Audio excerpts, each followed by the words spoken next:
My sister sold her house for a dream vacation, then demanded to move in with me rent-free, so I refused and watched my family turn against me.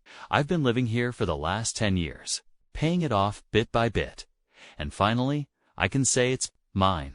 It's nothing fancy, just a modest 3-bedroom place, but man, it's mine. You know that feeling when you've worked your butt off for something and you can finally sit there and think, yeah, I did that. That's where I'm at. I don't have any fancy decor or a big backyard, but it's a good spot, comfortable, quiet, and most importantly, it's my space. It's where I can just chill without any stress. Then there's my sister, Jenny. She's 29 and married to this guy Alex, who's 31. They're what you call the free-spirited types.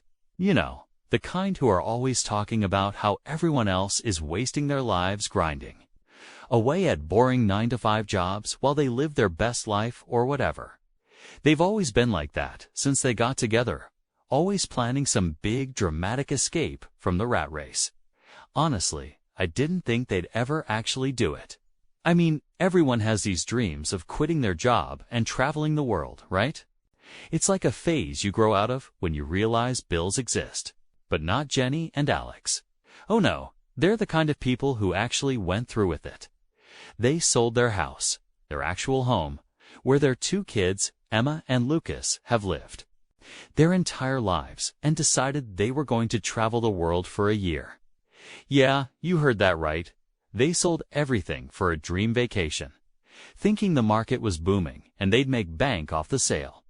They figured they'd use the money to live off, work odd jobs here and there, stretch it out for a whole year, just going from place to place. So I'm watching this all unfold from my little house, thinking, okay, cool for them, but also this is a bad idea. They've got 2 kids to take care of. Emma 7 and Lucas is 5, and traveling with kids isn't like backpacking through Europe on a whim. There's planning involved. But they just waved it all off, saying they'd figure it out along the way. And I'm like, all right, whatever, it's your life. Fast forward a couple of months, and I'm chilling in my house, probably watching TV or something, when I get a call from Jenny. Now, I haven't heard much from her since they left, just the occasional Instagram post about how amazing life is, and some pictures of them eating weird food in random places. So I figure this call is going to be one of those where she brags about how awesome everything is. But the second I pick up, I can tell something's off. Jenny sounds stressed, really stressed. She starts talking about how things didn't go as planned. Apparently, they blew through their money way faster than they expected. Like within 2 months, they were pretty much broke. Turns out traveling the world is expensive. Who knew, right? They stayed in nice places, ate out at restaurants, and just lived it up like they had endless cash. But when you're not working and still spending, that money doesn't last long, especially with 2 kids. Hostels and cheap Airbnbs are all fun and games until you've got 2 tired, hungry kids who need a stable place to crash every night. Now they're stuck. They can't keep traveling because they've got no funds. But they also don't want to settle down and buy another house yet. So guess what? They ask if they can move in with me, Jenny, Alex, and their 2 kids all in my 3-bedroom house for 10 months. And here's the kicker. They want to stay rent-free. They didn't even offer to contribute. It's just straight up said, hey, can we live with you for almost a year while we figure things out? I've got to admit, I didn't know how to respond at first. I mean, it's my sister. And yeah, I care about her. But this is my house, my space. I didn't work my butt off for 10 years just to let 4 extra people come in and take over the place. Plus, I've got a routine, you know? I like my peace and quiet. I can't even imagine what my house would be like with 2 little kids running around, not to mention the mess. So, I told her, look, Jenny, I love you guys, but this just isn't going to work. The house is too small, and I don't want that kind of disruption. I even offered to help them find an affordable rental nearby, or pitch in some cash for a couple of months to help them get back on their feet. But no, that wasn't enough. Jenny got pissed like immediately. she starts in on me, and soon, they're all calling me selfish, saying I don't care about family and that I'm just jealous of their adventurous lifestyle. Jealous? Really? Now I'm starting to get mad too. It's not about jealousy or not caring about family. It's about boundaries. I don't owe them a place to live just because they made some poor decisions and didn't think things through. I get that life doesn't always go as planned, but they sold their house without having a backup plan. And now they want to dump the consequences on me. And here's where it gets even better. After Jenny blows up at me, she gets our parents involved. My parents live in a tiny apartment, so they can't take in Jenny's family. Instead of understanding my side, they start pushing me to let them move in. My mom goes on about how family helps family and that I should be more understanding of Jenny and Alex's situation. She tells me I don't understand the value of experiences and that I should be supportive. Supportive. I offered them support. I offered to help them find a rental or cover part of their expenses for a couple of months, but that's not enough. They want the whole package. Free rent, my house, and my space for almost a year. And the worst part? They're not even planning to settle down. They're still talking about taking occasional trips if they find cheap deals. So basically, they want to live in my house rent-free while still being free-spirited travelers whenever they feel like it. How does that make any sense? Now I'm sitting here trying to figure out how to deal with the fallout. Jenny's not talking. To me, my parents are mad at me, and even some of our mutual friends are saying I'm being too harsh. But I don't think I'm in the wrong here. It's not like I'm kicking them when they're down. I offered to help in other ways. I just don't want them living in my house rent-free for 10 months. After that first awkward phone call with my sister Jenny, I figured things were going to get weird, but I wasn't ready for just how messy it was about to become. I thought maybe I could just put my foot down, tell her no, and that'd be the end of it. You know, just draw the line and move on. But nope, Jenny and Alex decided to show up at my house in person like a week later. They didn't even give me a heads up, which already had me feeling off. So there I was, enjoying a quiet Saturday morning when the doorbell rings. I open it, and there's Jenny standing there with Alex and the kids, wearing big, hopeful smiles like I'm about to save the day or something. Meanwhile, I'm just thinking, oh man, here we go. I mean, I knew what they were going to ask, but I didn't expect it to be like this, just rolling up like it's a done deal. Jenny starts off with small talk, asking how I'm doing, how work's going, all that, but I can feel the tension in the air. I know they're not here just to chat. It's like that moment where someone's clearly buttering you up for something big. I'm standing there trying to stay polite, but also bracing myself for what's coming. Finally, after what feels like forever, Alex clears his throat and jumps in. He's like, "So Brian, we've been thinking about what you said on the phone." Then Jenny takes over, because, of course, she's the one running the show in their relationship. She's all like, "We know you said you didn't think having us live here would work out, but we really believe we can make it work. It's just 10 months, we won't be any trouble. The kids are good. They'll stay out of your way, and we'll keep everything clean." I just stand there for a second, not sure how to respond. Let's be real. There's no way 2 little kids are going to stay out of my way in a house this size. The idea that they're just going to magically not disrupt my life? Yeah, that's not happening. I try to stay calm, though. I don't want to blow up right away, so I ask, what's the plan, though? I mean, what happens after the 10 months? Are you going to get another house? What about work? Jenny and Alex glance at each other like they haven't really thought this through. Then Jenny goes, "We're still figuring that part out. We might go back to traveling if things work out. We've been checking for cheap flight deals, and there's a chance we could get back on the road by the end of the year. We just need a place to regroup. You know, somewhere to stay while we figure out our next move." I couldn't believe what I was hearing, that not only do they want to crash at my place for 10 months, but they're also still talking about taking more trips. Like, really? You're broke. You've got 2 kids, and your big plan is to keep living this fantasy life where you're just floating around from place to place. I didn't even know what to say. I mean, where's the logic in that? So I tried to be as polite as possible and told them, look, I understand you guys are in a tough spot, but I'm really not comfortable with this.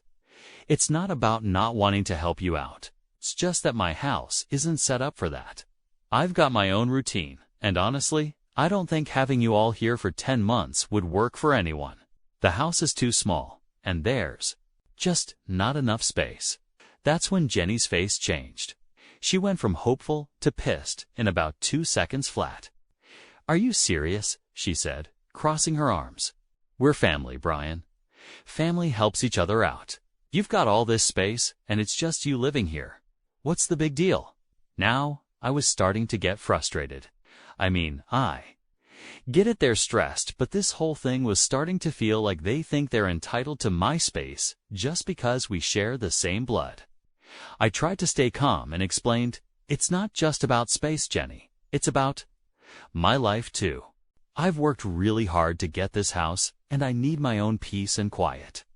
I'm happy to help you in other ways, but having you all live here for almost a year, I just don't see that working. Alex finally jumped in, probably sensing that things were getting heated. He was trying to play peacemaker, saying, maybe we can work something out. What if we helped around the house? We could do chores, cook meals, whatever you need, and we'll be out during the day. You won't even notice we're here. But here's the thing. Of course, I'd notice 4 extra people living in my house. Yeah, I'm definitely going to notice that. Plus, the idea of them being out during the day doesn't make any sense. They've got 2 small kids. Where are they even going to go? They're broke.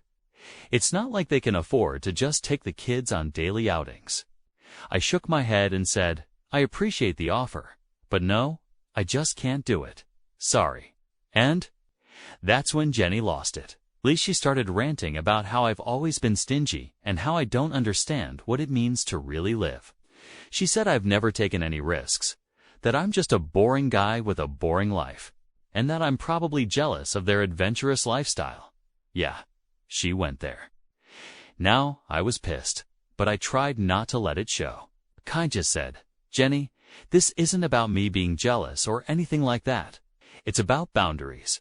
You guys made your choice to sell your house and live this lifestyle. That's fine, but now you're asking me to take responsibility for it, and that's not fair. She wasn't having it. We wouldn't be asking if we had any other option. You think we want to be here begging for help? But this is what family does, Brian. They help each other out when things get tough. I thought you, of all people, would get that. At this point, Alex just looked uncomfortable. He wasn't saying much anymore, just staring at the floor while Jenny continued to rant about how I'm selfish and heartless. She talked about how they're inspired by their travels and how they don't want to settle for the typical suburban life. All I could think was, yeah, but you need money for all of that, don't you? Finally, I just said, look, I'm sorry, but my answer is still no. I can't have you guys living here. It's just not going to work. They stormed out after that, Jenny muttering something about how they'll figure it out without my help. Honestly, I was relieved. I didn't want to keep arguing, but I could already tell this wasn't the end of it and yet. It wasn't, because after they left, things escalated way more than I expected. A couple of days later, the real fallout began. I was sitting at home enjoying my usual routine when I got a call from my mom. Normally, when my mom calls, it's just to check in or ask me if I've been eating enough vegetables seriously. But I could tell right away that this call wasn't going to be one of those.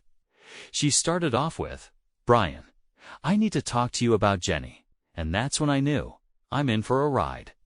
Apparently, Jenny went straight to our parents after leaving my house.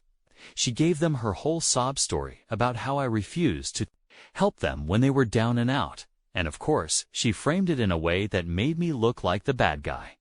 My mom's voice was all disappointed, like I kicked a puppy or something. She said, I don't understand why you wouldn't help your sister, Brian. They're in a tough spot, and families supposed to help each other.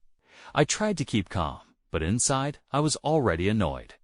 I explained to her what really happened, how I offered to help them find a rental, even giving them some money to get back on their feet, but they just wanted to move in with me for 10 months rent-free.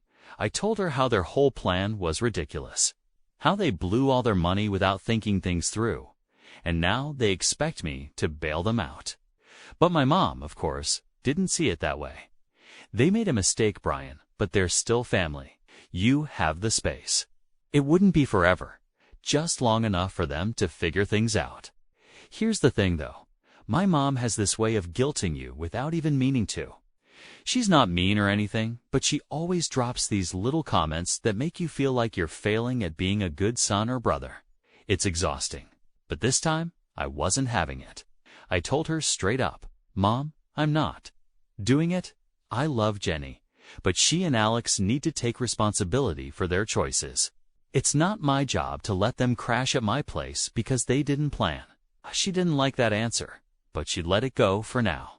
I thought we were done with the conversation, but oh no, it was just getting started. The next day, my dad called. Now, my dad's a different story. He's not the guilt trip type. He's more the tough love type, which means when he's mad, you hear about it.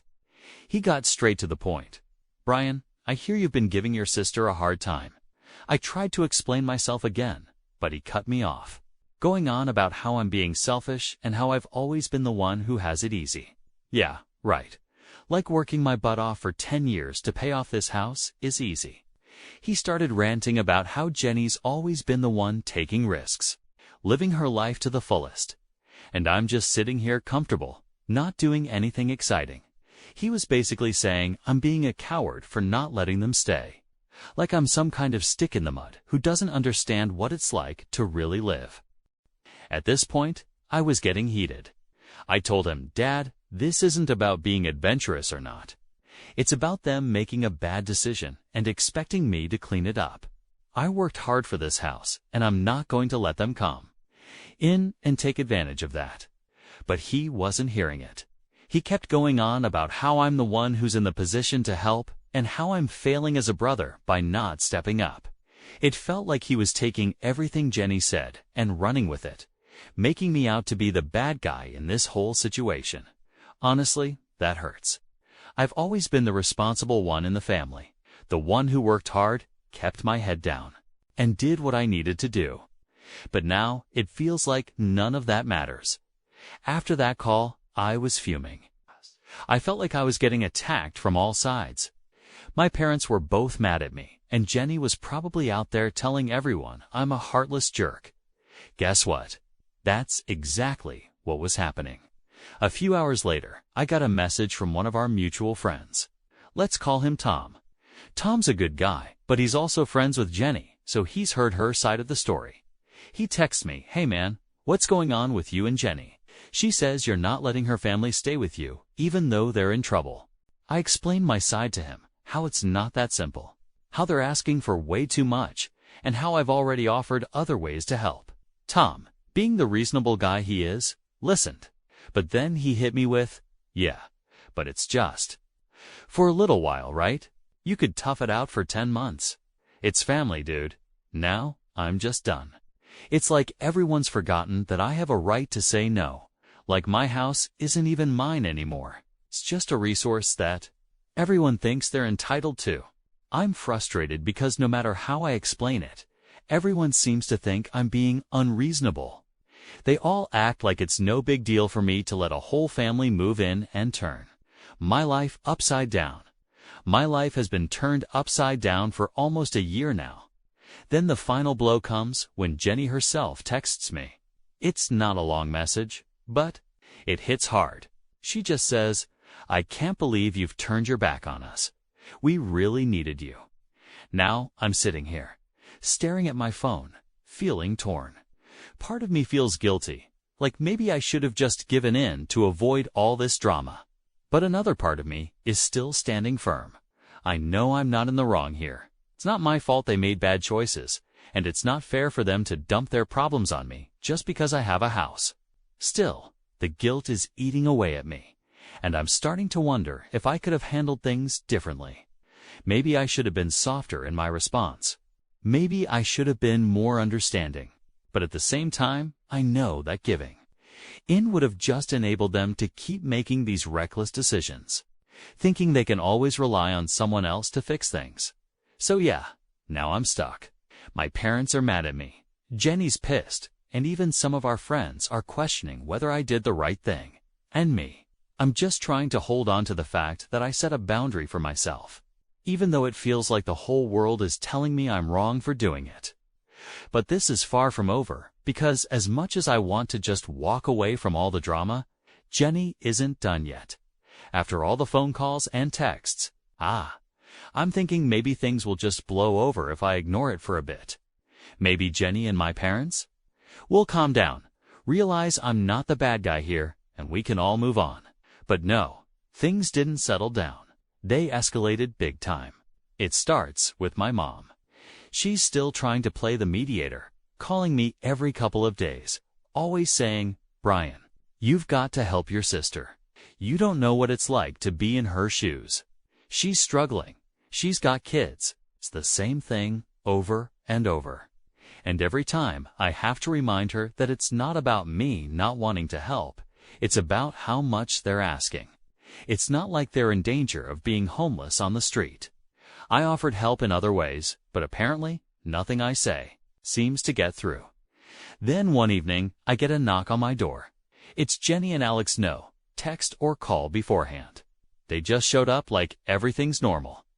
I open the door, and there they are, standing there with these tired, desperate looks on their faces, the kids holding on to Jenny's legs.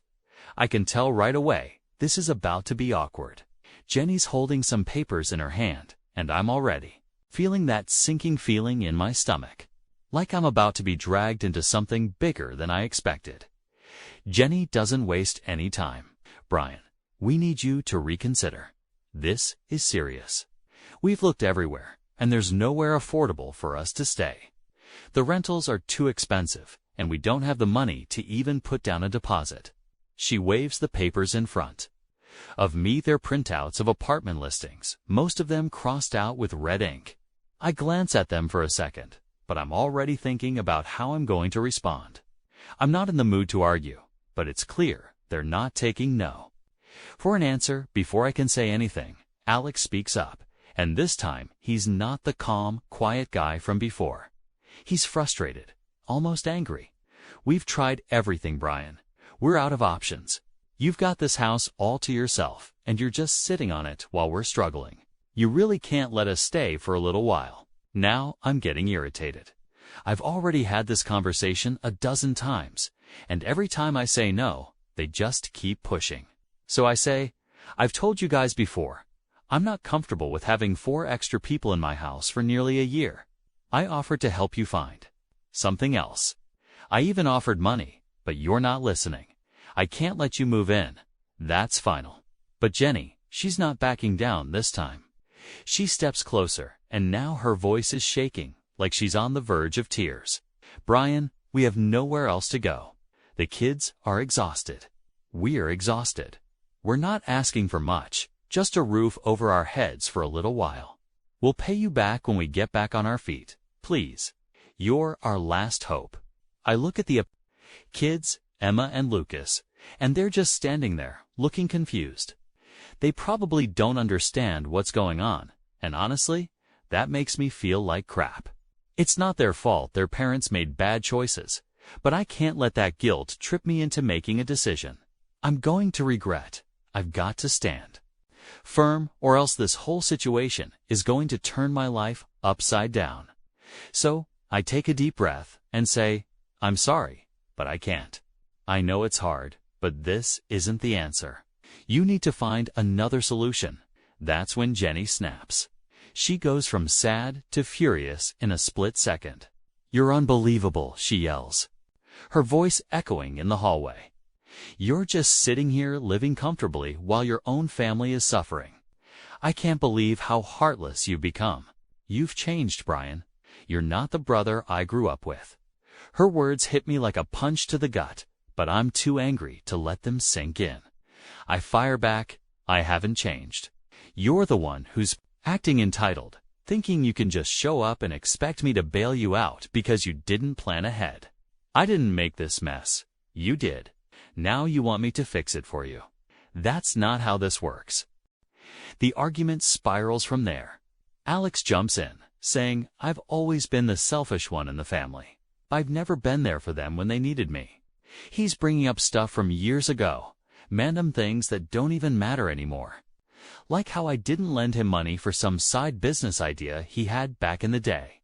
It's like they've been holding on to all this resentment, waiting for the perfect moment to throw it in my face. At this point, we're all shouting over each other, and the kids are crying. It's a disaster. I'm standing in my own doorway, getting accused of being the worst brother on the planet, and all I can think is, how did it get to this? Finally, I just say, enough. This is my house. I've made my decision. I'm not changing my mind now. I think you need to leave. Jenny looks at me like she can't believe what she's hearing. She opens her mouth to say something, but then she just shakes her head, grabs the kids, and storms off. Alex follows behind her, glaring at me like I'm the devil or something. As they walk away, I feel a weird mix of anger, guilt, and relief. I know I did the right thing by standing my ground, but it still sucks that it had to come to this. I watch them get into their car and drive off. And for a minute, I just stand there wondering what's going to happen next. I can't help but think that this isn't the end of it, that there's more drama on the way. And guess what? I was right. Because later that night, my phone blows up with messages from family members.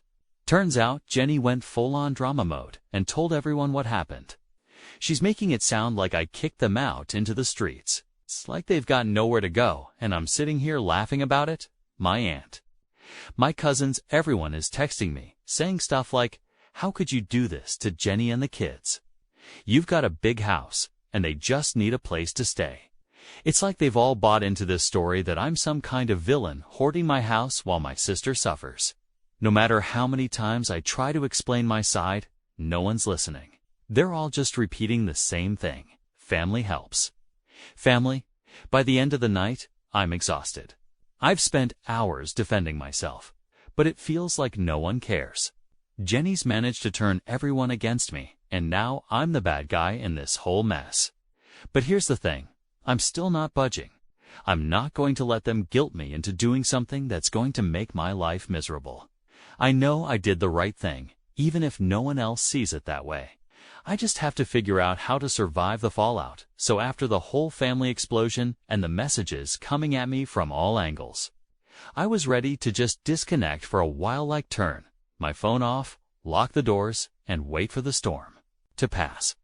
But no, of course, things weren't going to calm down. If anything, they were about to hit a whole new level of ridiculous. A couple of days go by, and I haven't heard directly from Jenny or Alex, which I guess should have been a relief. But honestly, it made me feel like something big was brewing. You know that quiet before a big argument? That's what it felt like. I could just tell that they weren't done with me yet. Sure enough, one morning I wake up to find this massive post on Facebook that Jenny wrote. And of course, it's public, so everyone and their dog can see it. She's going off about how some people in the family, obviously meaning me, have abandoned her in her time of need, and how she and her kids are struggling. Meanwhile, I'm basically one step away from being homeless myself, just wishing someone in the family with a little privilege would show me the same support. The post is full of dramatic language, talking about how certain family members are selfish and don't understand the importance of helping each other out when things get tough. And yeah, the comment section is a total mess. People are jumping in, saying how heartless it is to turn away family, how they can't believe someone would do that to their own sister. I'm reading all of this and feeling my blood boil because these people don't even know half the story. They're just eating up whatever Jenny is feeding them. And suddenly, I'm public enemy number one. What's worse is that a bunch of our extended family is in the comments too. My aunt, who I haven't spoken to in years, is chiming in with, "I always knew Brian was selfish." This is some known fact about me. My cousins are sharing the post, and suddenly I'm getting notifications left and right about how I need to step up and do the right thing. At this point, I'm fuming. I try to calm down and think rationally, but the more I scroll through the comments, the angrier I get. It's like no matter how much I've explained my side to people, Jenny's managed to twist the story so that I look like the villain. And honestly, it's working. I'm losing the public battle here, so I make a decision. I'm not usually the type to air my dirty laundry online, but this has gone too far. If Jenny's going to drag me through the mud on Facebook, I'm going to set the record straight. I type out a long post in response, explaining my side of the story, how I offered to help Jenny and Alex in other ways, how they were the ones who demanded to live rent-free for nearly a year, and how I simply can't accommodate them because it's unreasonable. I mention that they've been irresponsible with their money, that they've been trying to guilt-trip me into giving up my house, and how this whole situation is their fault, not mine. I hit post and wait, and man, did the fireworks start immediately. People are commenting on my post, some siding with me, saying it's not my responsibility to take in Jenny and her family. Others, of course, still back Jenny, saying I'm being too harsh, and that family should stick together no matter what. It's turning into a full-blown argument in the comments section, with people going back and forth, defending one side or the other. Jenny, of course, sees my post and flips out. She starts messaging me directly, calling me every name in the book: selfish, heartless, arrogant. She says I'm destroying the family and that she can't believe I would embarrass her like this in front of everyone. The irony of her saying that after she dragged me publicly first is just too much. I try to keep my cool and respond calmly, telling her that she left me no choice and that I had to defend myself after she blasted me on Facebook. But she's not hearing any of it. She's too wrapped up in her own narrative, convinced that she's the victim here. Eventually, she blocks me on Facebook, like we're teenagers or something, which is honestly fine by Meal's drama I have to deal with. But just when I think things might finally start to die down, I get a call from my dad. Here we go again, right? He's not yelling this time, but his voice is low and serious, which is worse in a way. He's disappointed. He says he saw the whole thing on Facebook, and he's upset that I took it public. He's mad that I didn't just handle it privately, and that now the whole family is divided. I can tell he's blaming me for making the situation worse, but I try to explain that I was backed into a corner, that Jenny started this whole thing by attacking me first. But no matter what I say, he's not happy. He starts talking about how I need to make things right, how family is the most important thing, and how it's not too late to offer Jenny and Alex a place to stay. He says, if I do that, maybe things can go back to normal. And here's where I finally snap. I tell him, Dad, I'm not doing it. I'm not going to let them live with me, and I'm done apologizing for it. I've done nothing wrong. They made their choices, and now they have to deal with the consequences. I'm not their safety net, and it's not my job to fix their problems. He goes quiet for a moment, and I can tell he's shocked. I don't usually stand up to him like this, but I'm done. I'm not going to let them guilt me into doing something I don't want to do just to keep the peace. Finally, he sighs and says, I hope you know what you're doing, Brian. Then he hangs up. After that, things go quiet. Jenny still has me blocked on social media, and my parents aren't really talking to me either. It feels like the whole family is in this weird, tense standoff, waiting for someone to make the next move. But here's the thing. I'm not making the next move. I've done my part. I've stood my ground, and I'm not backing down. It sucks that things had to turn out this way. I never wanted to fight with my family, but at the same time, I know I did the right thing. I set a boundary, and I stuck to it, even when it felt like the whole world was against me. And yeah, maybe the family dynamic is messed up now, and maybe things won't go back to the way they were. But honestly, I'm okay with that, because at least I know I'm living on my own terms, in my own house, without anyone trying to guilt me into giving that up. And that, for me, is worth all the drama.